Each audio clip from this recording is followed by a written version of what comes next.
સુરતના પાંડેસરા વિસ્તારમાંથી ધોળા દિવસે એક વેપારીનું મહારાષ્ટ્ર પાર્સિંગની કારમાં અપહરણ કરાયું હતું.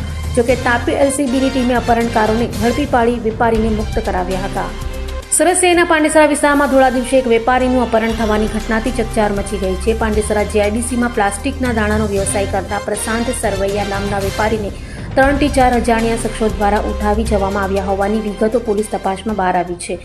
આ ગંભીર મામલાની જાણ થતાં સ્થાનિક પોલીસે ઘટના સ્થળે પહોંચી તપાસના ચક્રો ગતિમાન કર્યા છે અને સીસીટીવી ફૂટેજના આધારે અપહરણકર્તાઓનું પગેરું મેળવવાના સઘન પ્રયાસો શરૂ કર્યા હતા અને આરોપીઓની કાર તાપી જિલ્લામાંથી પસાર થઈ હોવાનું સામે આવતા પાંડેસરા પોલીસે તાપી જિલ્લા પોલીસને જાણ કરતા તાપી જિલ્લા એલસીબીની ટીમે તાપી વ્યારા ટોલ નાકા ખાતે કોર્ડન કરી 5 આરોપીઓ વસીમ શેખ, અશફાક અંસારી, ઇબ્રાહિમ અંસારી, શોએબ મોમીન અને મોકલતીફ અંસારીને ઝડપી પાડી અપહૃત વેપારી પ્રશાંત સરવૈયાને મુક્ત કરાવ્યા હતા.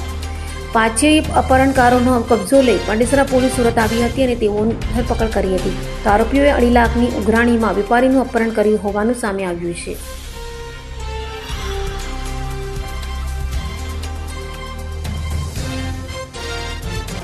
અભય થઈને નિષ્પક્ષતાથી નિરપેક્ષ રીતે વાસ્તવિકતાનો અરીસો રૂપી સચોટ માહિતી લાવતો સત્યની સાથે અભય ટાઈમ્સ.